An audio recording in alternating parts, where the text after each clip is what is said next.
नमस्कार दोस्तों, स्वागत है आप सभी का आपके अपने चैनल BSA ट्रिकी क्लासेस में। तो दोस्तों आज की इस क्लास में बात करेंगे DRDO MTS 2020 के लिए जो आपका सेप्टेम टीयर 1 का एग्ज़ाम है उसका पेपर कैसा आएगा। देखिए टीयर 1 की अगर मैं बात करूं स्पेशली आप लोगों को 3 सब्जेक्ट पर सबसे ज़्यादा फोकस करना है क्योंकि आपके एग्जाम में जनरल अवेयरनेस जिसके 30 क्वेश्चन 30 मार्क्स के आएंगे। वहीं सेकंड आप लोग का जो सब्जेक्ट है वो है मैथ्स में भी आप लोग के 35 क्वेश्चंस आपके एग्जाम में आएंगे और रीजनिंग के भी 35 क्वेश्चन 35 मार्क्स के आपके एग्जाम में आने वाले। क्या इनका लेवल रहेगा, क्या पैटर्न रहेगा, आपको किस तरीके से प्रिपरेशन पर अपने ध्यान देना है, कौन कौन से टॉपिक आपके लिए इंपॉर्टेंट है, मैं डेली डे बाई डे आपके लिए जो है इंपॉर्टेंट क्वेश्चंस आपको प्रोवाइड करा रहा हूँ। तो अगर आपको भी क्लास हमारी इंपॉर्टेंट लगती है, हेल्पफुल लगती है तो अपने फ्रेंड के साथ शेयर कीजिएगा, वीडियो को लाइक कीजिएगा। अगर मुझे आपका रेस्पॉन्स मिलता रहेगा तो मैं डेली आपको मॉक पेपर प्रोवाइड कराता रहूँगा। इसमें हम लोग कुछ क्वेश्चन प्रीवियस पेपर के भी पढ़ेंगे, कुछ एक्सपेक्टेड क्वेश्चन मैंने लिए हैं जो कि आपके लिए काफ़ी ज़्यादा इंपॉर्टेंट है। तो मैं इससे पहले क्लास को शुरू करूं, आप सभी लोग इस वीडियो को लाइक और शेयर ज़रूर कीजिएगा। ओके, तो चलिए दोस्तों शुरू करते हैं आज के अपनी इस क्लास को। आइए देखते हैं तो कौन कौन से टॉपिक आपके लिए काफ़ी ज़्यादा इंपॉर्टेंट है। सबसे पहले बात करेंगे रीजनिंग की। रीजनिंग में क्वेश्चंस का क्या पैटर्न रहेगा और आप लोग जहां भी तैयारी कर रहे हैं DRDO MTS की लाइक अदर चैनल्स पर, तो बिल्कुल आप लोगों से मैं यही कहूँगा कि आप लोग जहाँ जहाँ भी तैयारी कर रहे हैं करते रहिए।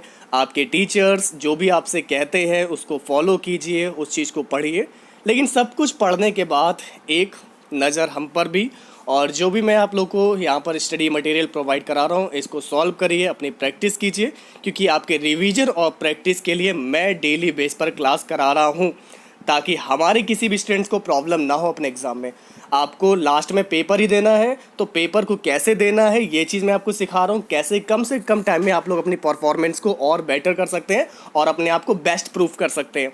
तो आइए देखते हैं सबसे पहला क्वेश्चन, देखते हैं हमारे स्टूडेंट्स में से कौन सबसे पहले इस क्वेश्चन को लगाएगा। आइए और बताइए, यदि 19 into 7 divide by 2 equal to 24 है and 21 divide by 14 into 2 equal to 9 है, देन आपको फाइंड आउट करना है 11 इंटू 2 डिवाइड बाई 13। देखिए इसमें लॉजिक क्या अप्लाई हो रहा है सॉरी। तो आप सभी को यहाँ पर बताते हैं क्या दिया गया। मल्टीप्लाई की जगह पर इन लोगों ने कहा है प्लस कर लो और डिवाइड की जगह आप लोग माइनस कर लो। आइए दोस्तों हम लोग यहाँ पर चेक करते हैं। दोस्तों यहाँ पर देखिए क्या दिया गया, 19 है और इसको मैं लिखूँगा प्लस का 7 और माइनस का लिख दूँगा 2 लिख दूँगा, ठीक है ना। तो आइए आप सभी को यहाँ से बताते हैं किस तरीके से क्वेश्चंस को आपको लगाना है। बराबर में आपको दिया गया 24। ओके, तो 19 और 7 मिलाकर आपका 26 हो जाएगा। 26 में से 2 आप लोग माइनस करेंगे तो आपका 24 बराबर 24 आ जाएगा। तो आपने देखा कि हमने मल्टीप्लाई को प्लस किया और डिवाइड को माइनस किया। सेम लॉजिक हम लोग अप्लाई करेंगे अपने क्वेश्चन में। 11 दे रखा है, मल्टीप्लाई को करेंगे प्लस, ओके 2 लिखेंगे, डिवाइड को लिखेंगे माइनस का 13 और बराबर में हमारा क्या दोस्तों आएगा ये बताना है। तो 11 और 2 ये 13 हो जाएगा, 13 में से 13 जाएगा और बन जाएगा 0 अंडा।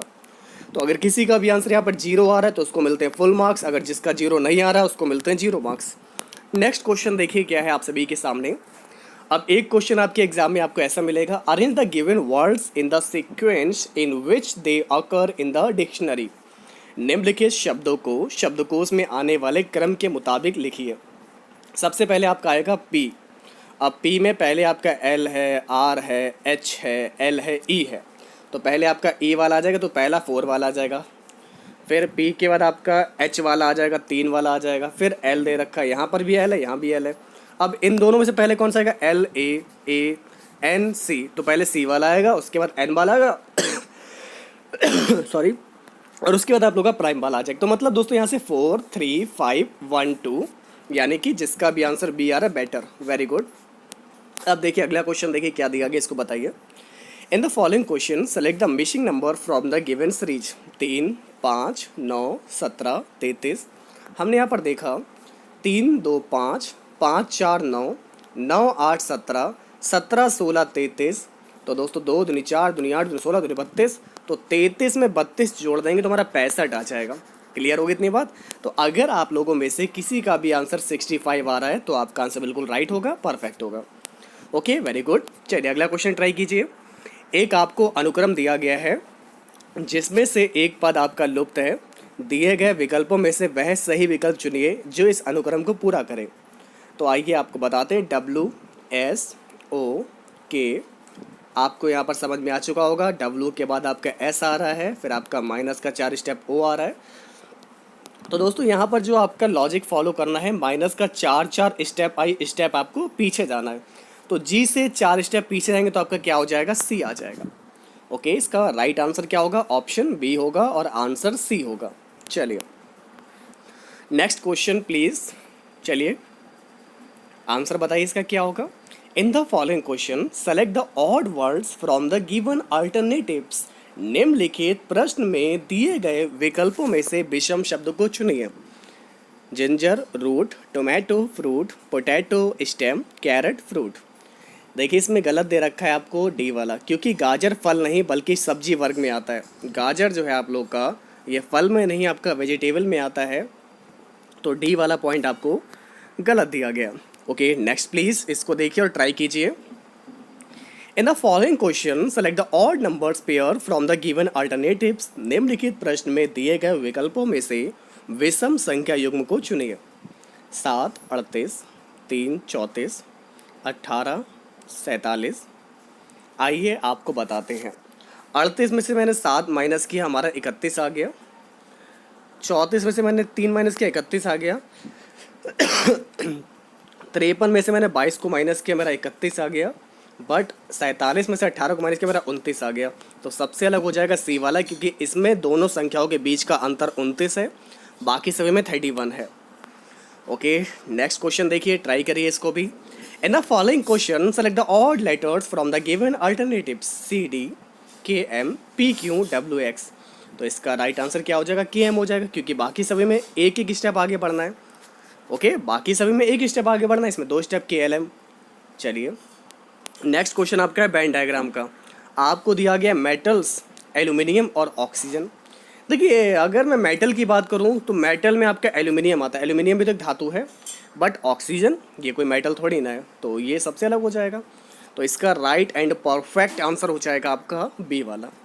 ठीक है, देखिए जिनका भी आंसर बी आ रहा है वेरी गुड, बहुत बढ़िया। लेकिन जिनके आंसर गलत आ रहे हैं आपको भी हताश नहीं होना है, क्योंकि आप भी दोस्तों किसी से कम नहीं है। बस ज़रूरत है तो सिर्फ आपको प्रैक्टिस की, मेहनत की, रिवीजन की। पढ़ा आपने भी बहुत है, ठीक है, लगातार पढ़ भी रहे हैं, बहुत मेहनत भी कर रहे हैं, लेकिन प्रैक्टिस नहीं करेंगे, रिवीजन नहीं करेंगे, कितना भी पढ़ा हो अच्छे से अच्छा व्यक्ति भूल ही जाता है। तो उसी चीज़ के लिए मैं आपके लिए आया हूँ दोस्तों, यहाँ पर डेली मॉक पेपर प्रोवाइड करा रहा हूँ, ताकि आपका रिवीजन बना रहे और आप लोग जो भी पढ़ते हैं वो आपको याद रहे एग्ज़ाम टाइम तक। चलिए दोस्तों अब ले चलते हैं आपको आगे। हमारा अगला क्वेश्चन देखिए क्या दिया गया, इसको बताइए। गुड बैड कम गो। गुड का बैड तो कम का गो, कुछ करना ही नहीं दोस्तों, यहाँ पर हमने ऑप्शन ही नहीं देखे। विदाउट ऑप्शन हमारा आंसर क्या हो जाएगा, गो हो जाएगा। नेक्स्ट प्लीज़ इसको देखिए, P N G O P J Z E N, अगला स्टेप क्या होगा, चलिए बताइए।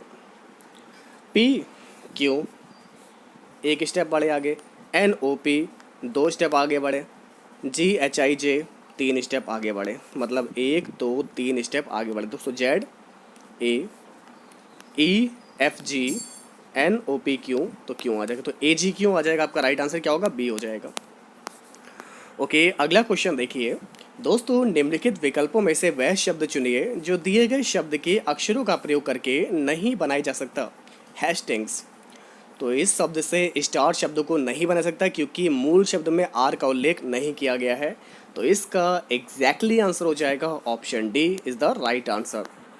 अब इसको देखिए, ए जो है बी से 4 गुना भारी है, बी जो है सी के भार का आधा है, सी डी से 2.5 गुना भारी है, डी ई के भार का 1/4 है। सबसे भारी कौन होगा ये बताइए। तो ऐसे क्वेश्चन भी आपको एग्ज़ाम में देखने को मिल जाएंगे। हमने सपोज दैट मान लिया ए जो है बी से 4 गुना भारी है। अगर मेरा ए एक्स हो जाएगा तो बी दोस्तों कितना हो जाएगा, एक्स अपॉन में 4 हो जाएगा, क्योंकि ए जो है बी से 4 गुना भारी है। इसी प्रकार देखिए आगे, बी जो है सी के भार का आधा है। ओके दोस्तों, बी जो है सी का आधा है। अगर सी हमारा एक्स अपॉन 2 होगा तो इसका आधा x/4 हो जाएगा। ठीक है, ये भी हो गया। आगे देखिए, सी जो है डी से 2.5 गुना भारी है। अब दोस्तों देखिए, सी जो है डी से 2.5 गुना भारी है, तो डी से 2.5 गुना भारी है, तो सी हमें दे रखा है x/2। इसकी दोस्तों मल्टीप्लाई कर देंगे 2.5 से, हमारा आंसर आ जाएगा x/5। तो डी बराबर मेरा सो कितना आ गया यहाँ से एक्स अपॉन का 5 आ गया। अब बात करते हैं ई की। ई जो है डी के भार का 1/4 है, तो ई हमारा आ जाएगा 1/4। ठीक है ना, तो ये 4 हमारा 1/4 इधर रखा है, 4 हमारा ऊपर आ जाएगा, एक नीचे आ जाएगा, तो हमारा आ जाएगा 4x/5। तो ये ए, ये बी, ये सी, ये डी और ये ई। सबसे ज़्यादा भारी आपका ए दे रखा है क्योंकि ये केवल एक्स है। उसके बाद आपका ई है क्योंकि इसके साथ में 4x दे रखा है, तो आपका ई आ जाएगा। ठीक है ना, फिर आपका आ जाएगा सी, फिर आपका बी, फिर आपका डी। तो दोस्तों हमने यहाँ पर देखा और जाना कि ए सबसे भारी है, उसके बाद ई है, उसके बाद आपका सी है, फिर आपका बी है और फिर आपका डी है। तो यहाँ से आपका एग्जैक्टली आंसर हो जाएगा ए वाला। ओके, नेक्स्ट प्लीज इसको ट्राई कीजिए। The ratio of present ages of Vimal and Shyam is 3:6 and 6 years ago Vimal was 18 years old. What will be the age of Shyam after 7 years? तो चलिए दोस्तों आप लोग बताइए इस क्वेश्चन का आप लोग का करेक्ट आंसर क्या हो जाएगा। हमने मान लिया कि विमल और श्याम की आयु जो है 3x और 2x हो गई, तो ये 3x दे रखी है, आपको 2x दे रखी है। 6 साल पहले विमल की आयु जो है 18 वर्ष थी। ठीक है ना, तो विमल आपका ये पहला वाला 3x है, तो 3x में से अगर 6 साल पहले इसको ले जाएं तो इसकी आयु 18 वर्ष थी, तो यहाँ से 6 और ये 24 हो जाएगा। 3x बराबर आपका। तो दोस्तों मैं आपको यहाँ पर बता दूं कि विमल तथा श्याम की वर्तमान आयु का जो अनुपात है 3:2 है। तो हमने दोस्तों माना था कि विमल की आयु जो हमारी 3x दे रखी है, इसको 6 साल पहले लेगा, हमारे यहाँ पर आयु 18 दे रखी है, तो 3x बराबर 24 आ जाएगा और 3 × 8 = 24, x बराबर मेरा यहाँ से 8 आ जाएगा। ओके, तो 8 × 3 = 24, 8 दूनी 16। 7 साल के बाद श्याम की आयु कितनी हो जाएगी? अभी श्याम की आयु जो 16 है, बट 7 साल के बाद 16 में 7 और जोड़ देंगे, 7 × 6 = 13, 23 हो जाएगी। तो आपका इसका परफेक्ट आंसर कितना आ जाएगा? 23 इज़ द राइट आंसर। चलिए दोस्तों हम बात करते हैं हमारा अगला क्वेश्चन। कुछ आए या ना आए, लेकिन आपके एग्जाम में कथन और निष्कर्ष वाले क्वेश्चन आते हैं। सभी कुर्सियाँ मेज है, कुछ मेज कलम है। तो पहला आपका है ए और दूसरा आपका आई है, और ए और आई का कुछ भी नहीं बनता है। आप लोग सोचेंगे मेज से मेज कट जाएगा, नहीं, ये गलत हो जाएगा क्योंकि ए और आई का कोई संबंध नहीं है। चलिए ऑप्शन देखते हैं, निष्कर्ष देखते हैं क्या दिखा गया। कुछ कुर्सियाँ मेज हैं। देखिए सभी कुर्सियाँ मेज हैं तो कह सकते हैं कुछ कुर्सियाँ मेज हैं। क्यों? क्योंकि ए को दोस्तों आई में चेंज किया जा सकता है, तो सभी को मैंने यहाँ पर कुछ में कन्वर्ट कर दिया, और जब आई में आपका आ जाता तो इन दोनों को आपस में इंटरचेंज कर सकते हैं। तो कुर्सियाँ मेज कर लीजिए, मेज कुर्सियाँ कर लीजिए, बात एक ही है।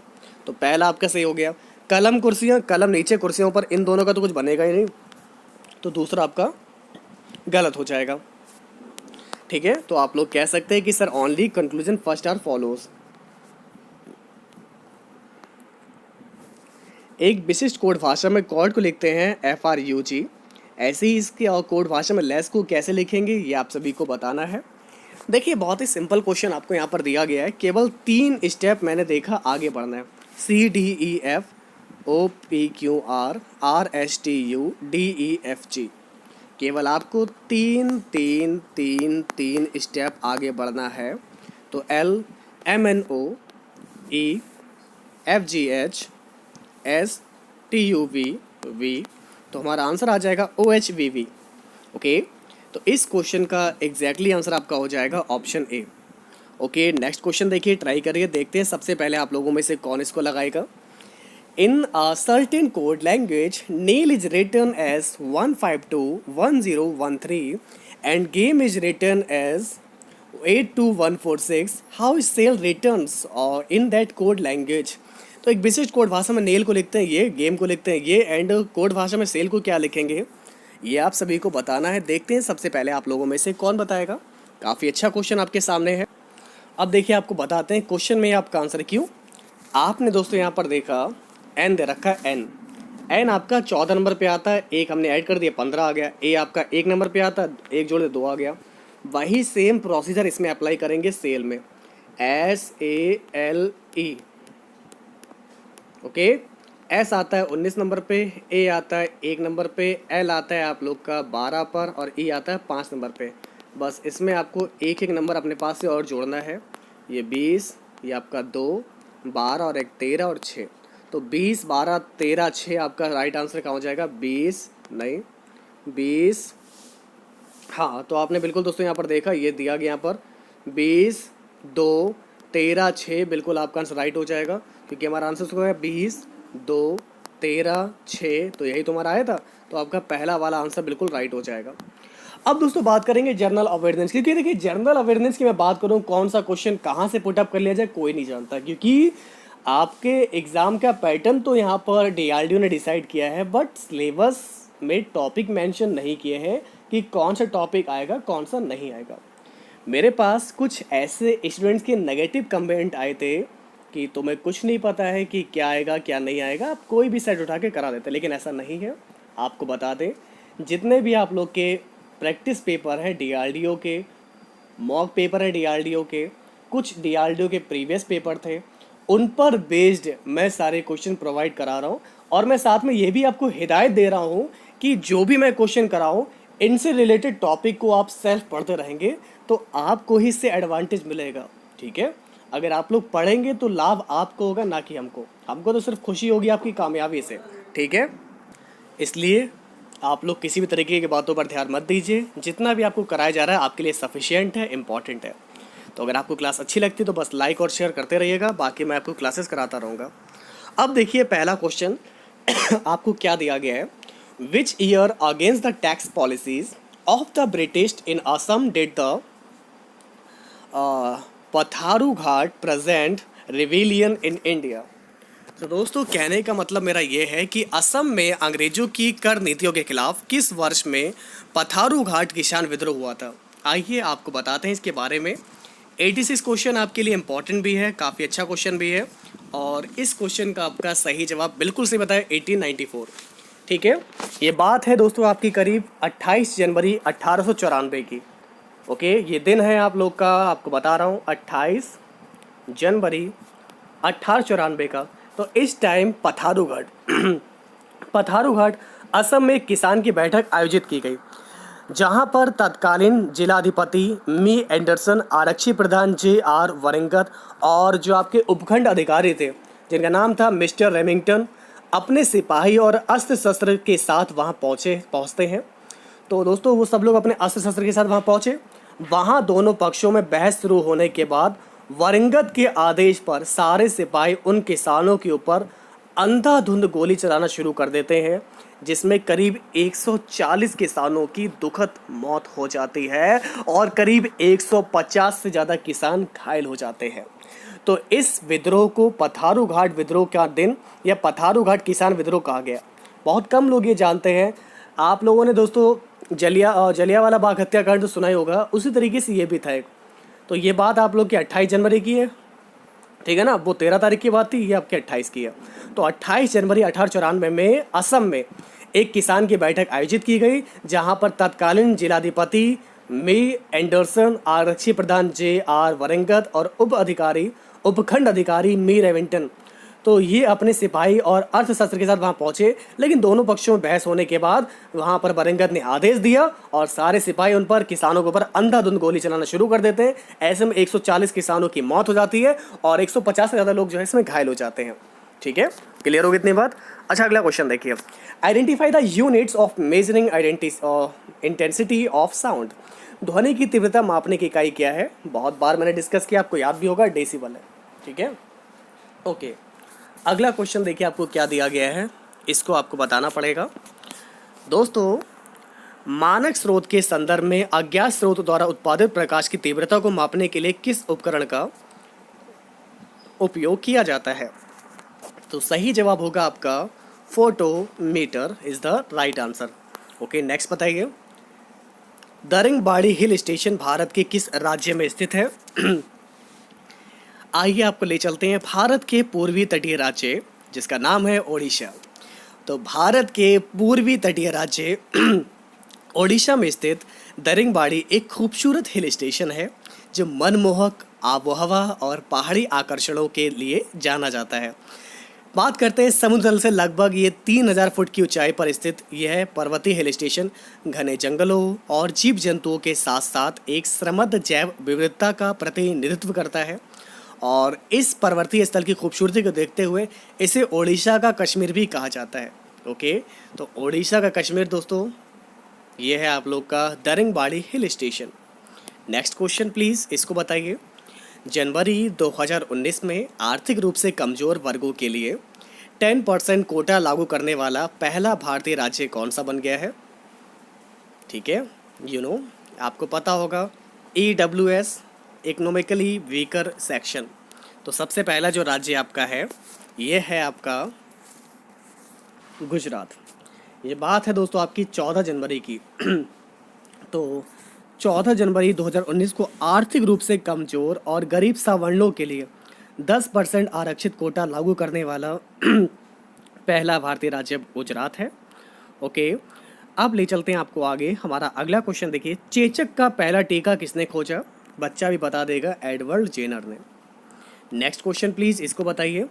काजी नजरुल इस्लाम ये कहाँ के राष्ट्रीय कवि हैं? तो दोस्तों आप सभी को बताते हैं, काजी नजरुल इस्लाम एक अग्रणी बांग्ला कवि, संगीतज्ञ और दार्शनिक हैं। तो यहाँ से आपका सही जवाब हो जाएगा बांग्लादेश के। ठीक है, ओके, वेरी गुड। इसको बताइए, वास्को डिगामा किस वर्ष कालीकाट कोझिकोड में आया था? वास्को डिगामा 20 मई 1498 में कालीकट में आया और वास्को डिगामा यूरोप से समुद्र के रास्ते भारत पहुंचने वाला पहला पुर्तगाली नाविक था जो Cape of Good Hope Africa के दक्षिणी कोने से होते हुए भारत पहुंचा था। और जब ये भारत आया था तो यहाँ पर राजा जमोरिन ने जो है इनका स्वागत किया था, सभी लोग को पता भी होगा। तो इसका सही जवाब हो जाएगा 1498। ओके, नेक्स्ट क्वेश्चन देखिए आपको क्या दिया गया है। दोस्तों, मैंकिप के अर्थशास्त्र के सिद्धांतों के मुताबिक किसी देश का मानव जीवन यापन देश के किस पर डिपेंड करता है? तो यहाँ से आपका सही जवाब हो जाएगा माल और सेवाओं का उत्पादन करने की क्षमता पर। ठीक है, ओके, नेक्स्ट क्वेश्चन देखिए। निम्नलिखित में से कौन चीन गणराज्य के पहले राष्ट्रपति थे? सही जवाब हो जाएगा युआन सिकाई। ओके, अगला क्वेश्चन देखिए। किसके मुताबिक दबाव प्रति इकाई क्षेत्रफल पर लगने वाले बल जिस पर वह कार्य करता है किसके बराबर होता है? ये आइए आपको बताते हैं। पास्कल के नियम के मुताबिक, अकॉर्डिंग टू पास्कल्स लॉ, तो दोस्तों दबाव प्रति इकाई क्षेत्रफल पर लगने वाले बल जिस पर वह कार्य करता है उसके बराबर होता है और पास्कल दाब का एसआई मात्रक है। तो इस क्वेश्चन का एग्जैक्टली आंसर हो जाएगा पास्कल्स लॉ। नेक्स्ट क्वेश्चन देखिए, इंडिया ऑफ माई ड्रीम्स पुस्तक के किसके भाषणों और लेखकों का संग्रह है? सही जवाब होगा आपका महात्मा गांधी। नेक्स्ट क्वेश्चन बताइए, निम्नलिखित में से बेकिंग सोडा का रासायनिक नाम क्या है? ओके, करेक्ट आंसर होगा sodium hydrogen carbonate. Next question, Bharat, Myanmar और चीन के बीच का त्रिकोणीय जंक्शन दिफू दर्रा किस सीमा रेखा पर है? तो दोस्तों दिफू दर्रा भारत, चीन और म्यांमार के विवादित त्रिकोणीय सीमाओं के पर्वतीय क्षेत्र में स्थित एक पहाड़ी दर्रा है। दिफू दर्रा पूर्वी अरुणाचल प्रदेश के लिए एक रणनीतिक दृष्टिकोण भी है और यह आपका मैक मोहन रेखा पर स्थित है। तो इस क्वेश्चन का सही जवाब होगा ऑप्शन सी। Very good. बाकी लोग भी ध्यान दीजिए पढ़ाई पर अपने, ताकि आपके भी आंसर सभी लोगों की तरह, बाकी लोगों की तरह सही हो सके। इसके लिए आपको ज़रूरत है सिर्फ और सिर्फ प्रैक्टिस की और एक सही गाइडेंस की, जो मैं आपको प्रोवाइड करा रहा हूँ। चलिए दोस्तों, बात करते हैं मैथ्स की। मैथ्स में जितने भी हमारे स्टूडेंट्स हैं जिनको मैथ्स में पहले बहुत डर लगता था, जिनको मैथ्स में कुछ भी नहीं आता था, लेकिन अब वो भी इस तरीके के जो उनके एग्ज़ाम के लेवल के क्वेश्चन हैं वो भी आराम से सॉल्व करने लगे। तो कैसे पेपर में क्वेश्चन आपको मिलेंगे, किस तरीके से क्वेश्चंस आएंगे, क्योंकि 35 मार्क्स की बात है, 35 क्वेश्चन आपके एग्जाम में आएंगे। ठीक है, किस तरीके से आएंगे, क्या लेवल रहेगा, आइए देखते हैं। सबसे पहला क्वेश्चन आपके सामने है, a का 6.3 बराबर b का 1.17 है, तो a अनुपात v की दोस्तों वैल्यू क्या होगी, ये आप सभी को बताना है। ठीक है, तो आइए दोस्तों आपको बताते हैं। सबसे पहले आपको यहाँ पर दिया गया है a का 6.3, तो इसकी मल्टीप्लाई करा देंगे a की 6.3 से। तो दोस्तों हमने यहाँ लिख लिया, a इधर कर लिया, b अपॉन में लिया है, और यहाँ तो दे रखा है 1.17 और ये दे रखा है 6.3। क्लियर हो कितनी बात दोस्तों, 1.17, तो पॉइंट मैंने हटाया दोनों से, नीचे मेरा 0 एक बढ़ जाएगा, 117 और आपको दे रखा 63। ठीक है, तो इसको हम लोग दोस्तों अगर डिवाइड करेंगे तो यहाँ पर मेरा आ जाएगा 1 बार में 3 बार में, ठीक है ना। और नीचे दोस्तों हमारे यहाँ से आ जाएगा 70 बचेगा। क्लियर हो कितनी बात, ठीक है ना। 9 एकम 9, 9 तिया 27, 9 7 63 जीरो। तो आपका सही जवाब हो जाएगा 13:70। अगर आपका आंसर यहाँ से ए आ रहा है बिल्कुल आपका राइट है, परफेक्ट है। ओके दोस्तों, अब आप लोग ट्राई कीजिए इस क्वेश्चन को। Arrange of 5 consecutive even numbers is 42। What numbers is the largest of the 5 numbers. तो 5 क्रमागत सम संख्याओं का एवरेज आपको मालूम है। देखिए 5 संख्याएं सम संख्याएं क्रमागत, यानी कि 1 2 3 4 5, जिनका एवरेज रखा है 42। तो 5 संख्याओं में सबसे बड़ी संख्या कौन सी, 42, 2 44, 2 46। तो सबसे बड़ी संख्या 46 हो जाएगी। अगर पूछते हैं सबसे छोटी कौन सी होगी तो बच्चा आपका क्या होता है 40, 2 कम करते 38 आता। तो ऐसे लगाते हैं क्वेश्चन को। मैंने क्या लिखा 1 2 3 4 5, एवरेज मुझे मालूम था 42। अब मुझे बताना है सबसे बड़ी संख्या, तो 2 स्टेप बाद ही बड़ी संख्या आ जाएगी। अब 42 है, अगली सम संख्या 44 होगी, इसके बाद अगली सम संख्या आपकी 46 होगी। तो देखा, बिना किसी हमने मेथड के, बिना किसी फॉर्मूले के डायरेक्ट आपको बता दिया कि इस क्वेश्चन का राइट आंसर क्या होगा, 46 होगा। वैसे इस क्वेश्चन को मेथड से लगाते तो कैलकुलेशन करनी पड़ती, जिसमें आपका टाइम ज़्यादा वेस्ट होता। कोई दिक्कत नहीं है, बस आप लोग पढ़ते रहिए, हम आपको समझाते रहेंगे। इसको देखिए, और हाँ एक लाइक तो बनता ही आपके लिए, तो वीडियो को लाइक और शेयर आप लोग जरूर कीजिएगा। While selling an articles of rupees 360, there is a loss of 10%. What is the cost price of the articles? एक वस्तु को 360 रुपये में बेचने पर 10% की हानि होती है। तो वस्तु का क्रय मूल्य क्या होगा, आइए आप सभी को बताते हैं। तो 10% का लॉस हो रहा है 360 में देने पर, यानी कि 90% बराबर आपको दे रखा है 360। 100% की दोस्तों वैल्यू बतानी है। 9 1 जा 9, 9 4 जा 36, 10 बराबर 40, 100 बराबर 400। तो इस क्वेश्चन का यहाँ से आप लोग का राइट आंसर क्या हो जाएगा, 400 रुपये आएगा, यानी कि ऑप्शन सी आपका बिल्कुल करेक्ट हो जाएगा। चलिए इसको बताइए। A number increased first by 20% and then it is decreased by 10%. What is the percentage changes in the number? पहले एक संख्या को पहले 20% बढ़ाया जाता है, फिर 10% कम किया जाता है, तो संख्या में कितने परसेंट का परिवर्तन होगा। तो दोस्तों अप्लाई कीजिए इसमें सक्सेसिव मेथड, जो है आपका ए 20% बढ़ाया, 10% कम किया, बढ़ाया कम किया, plus minus minus 20 into 10 upon में आ जाएगा 100। 0 से 0 काटा, इस 0 से ये 0 काटा, 20 में से 10 गया आपका 10 बचेगा, 2 एकम 2 बचेगा, और यहाँ से आपका प्लस का 8 आ जाएगा, मतलब 8% की वृद्धि होगी। ठीक है, तो अगर आपका आंसर यहाँ से आ रहा है 8% की वृद्धि होगी, तो आपका आंसर बिल्कुल राइट है, परफेक्ट है। क्लियर होगी इतनी बात। चलिए अगला क्वेश्चन देखिए। ए बी से 20% कम है, बी जो है सी से 10% कम है, सी डी से 30% ज़्यादा है। अगर डी आपका 400 है तो ए की वैल्यू क्या होगी, ये आप सभी को बताना है। तो ये क्वेश्चन आपके होमवर्क के लिए है, इस क्वेश्चन को आप लोग ट्राई कीजिएगा। सिंपल सा क्वेश्चन है, बेसिक क्वेश्चन है। ठीक है, चलिए अब देखते हैं आपका अगला क्वेश्चन। शांत जल में एक नाव की गति 8 किलोमीटर प्रति घंटा है। धारा के प्रतिकूल 52 किलोमीटर की दूरी 8 घंटे में तय करती है।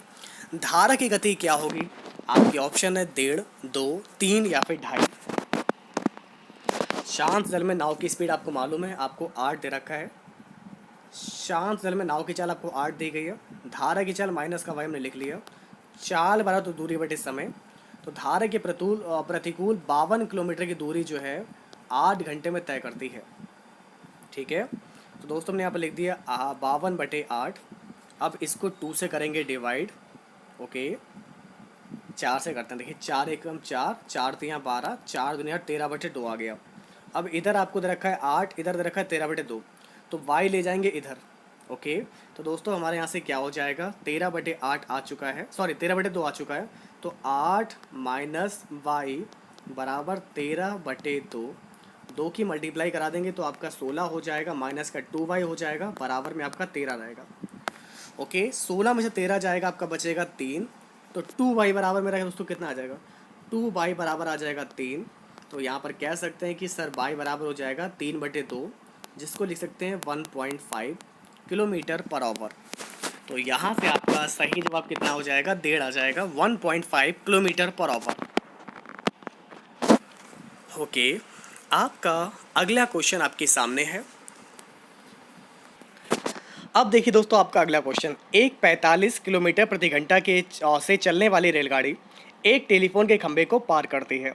यदि रेलगाड़ी की लंबाई 810 मीटर है तो रेलगाड़ी खंभे को पार करने में कितना समय लेगी, ये आप सभी को बताना है। तो आइए दोस्तों, आपको ट्रेन की चाल पहले से ऑलरेडी दी गई है, टेलीफोन के खंभे को पार कर रही है, ट्रेन की लंबाई आपको दी गई है, समय कितना लगेगा, समय बराबर तो दूरी बटी चाल, तो टाइम बराबर दूरी आपकी 810 मीटर जो कि ट्रेन की लंबाई दे रखी है, और आपको स्पीड दे रखी है 45 किलोमीटर पर आवर। अब 45 किलोमीटर पर आवर को मीटर प्रति सेकंड में चेंज करने के लिए 5/18 से मल्टीप्लाई करेंगे, तो 5 लिखेंगे नीचे, 18 लिखेंगे ऊपर, तो 5/18 से मैंने मल्टीप्लाई किया। तो यहाँ से दोस्तों आप लोग का कितना, यहाँ से आपका आंसर आ जाएगा 9 पंचे 45, ओके, 9 निम 81, ओके, 0 का 0 बचेगा आपका, और आपका नीचे दोस्तों 25 हो चुका है, 5 से करेंगे इसको डिवाइड, 5 एकम 5, 4 9, 5 अट्ठे 40, आपका 18 बचा, 18 और नीचे आपका दोस्तों बचा है 5, इसको करेंगे डिवाइड, तो आपका सही जवाब हो जाएगा 64.8 सेकेंड। तो करीब जो है लगभग 64 यानी कि मान लीजिए 65 सेकंड का समय लगेगा, तो इसका आपका सही जवाब हो जाएगा option B. Okay, next question देखिए, कितने समय में 10,000 रुपये की राशि 5% की वार्षिक दर से साधारण ब्याज पर 15,000 रुपये हो जाएगी। ओके, साधारण ब्याज की बात हो रही है, 15,000 आपको दिए गए हैं और आपको दोस्तों बताना है यहाँ से टाइम। तो दोस्तों हम लोग फॉर्मूला अप्लाई करेंगे यहाँ से, 10,000 के 15,000 हो रहे हैं, मतलब 5,000 रुपये का हमें ब्याज मिला है। यहाँ से 10,000 रुपये की राशि पर 5% ब्याज की दर है, आपको समय बताना है, और अपॉन में आपको 100, क्योंकि फॉर्मूला होता है SI बराबर PR इंटू टी अपॉन 100। तो 1 2 3 से 1 2 3 ये हमारे कट गए, ठीक है ना, इस 0 से मैंने ये 0 काट दिया, 5 से मेरा 5 कट गया, तो 10 हमारा इधर आ जाएगा, तो टी बराबर हमारा कितना आ जाएगा, 10 आ जाएगा। ओके बच्चा, तो इस क्वेश्चन का आपका सही जवाब हो जाएगा 10 ईयर। क्लियर हो कितनी बात? ओके, नेक्स्ट क्वेश्चन देखिए, 136 की पावर 136 इसका इकाई अंक क्या होगा। मैंने आपको दोस्तों बता दिया, कोई भी पावर दी होगी, चाहे कितनी भी बड़ी पावर हो, पावर में चाहे आप लोगों 9 4 6 7 8 9 2 वगैरह कुछ भी हो जाए, ठीक है ना, लेकिन आपको मैं बता रहा हूँ यहाँ पर समझिएगा, केवल लास्ट के 2 डिजिट उठाते हैं 36, तो मैंने पावर के लास्ट के 2 डिजिट उठाए 36, ठीक है, और इसको 4 से करा मैंने डिवाइड। अगर ये 4 से डिवाइड होगा तो पावर मेरी 4 बन जाएगी, अगर 4 से डिवाइड नहीं होता तो शेष आपका या तो 1 आएगा या 2 आएगा 3 आएगा, तो वो पावर में लिख देंगे। तो हमने 36 को 4 से डिवाइड किया, 4 निम 36 होता है, हमारा कट जाएगा, तो हमारा देखिए यहाँ से 6 उठाएंगे, इसकी पावर 4 लग जाएगी, 6 छंग 36, फिर दोस्तों 36 में 6 आएगा, 6 छंग 36, तो आपका लास्ट का डिजिट आपका 6 ही रहेगा। तो इस क्वेश्चन का आपका सही जवाब हो जाएगा सी वाला। ओके, अब आपको देखिए क्या दिया गया, A/B बराबर है 4/3, तो आपको इसकी वैल्यू बतानी है। हमने मान लिया A की वैल्यू है 4, अपॉन B की वैल्यू हमने मान लिया यहाँ पर 3 है, तो 4 3 12 प्लस 3 दूनी 6 डिवाइड बाई 4 में से 3 गया 1, 12 6 18/1, आपका सही जवाब कितना हो जाएगा, 69 क्वेश्चन का आपका राइट आंसर हो जाएगा 18। और ये है दोस्तों आज के इस पेपर का लास्ट क्वेश्चन, बड़ा ही शानदार, बहुत ही इंपॉर्टेंट है, और आप लोग कमेंट के थ्रू मुझे बताएगा कि कैसी लगी आपको वीडियो। अगर आपको अच्छी लगी है तो मैं डेली आपको ऐसे ही प्रैक्टिस रिवीजन मॉक पेपर के माध्यम से प्रोवाइड कराऊंगा, बस आप लोग मिलकर सपोर्ट कीजिएगा, इस वीडियो को लाइक कीजिएगा और शेयर कीजिएगा। फिलहाल दोस्तों देखिए आपका ये लास्ट क्वेश्चन आपके सामने है, तो ये आपका लास्ट क्वेश्चन है। देखिए A, B और C एक काम को मिलकर 4 दिनों में पूरा करते हैं, A और B मिलकर उसी काम को 5 दिन में करते हैं, C बेचारा अकेले पूरा कितने दिन में करेगा, आपको बताते हैं, सुनिए ध्यान से।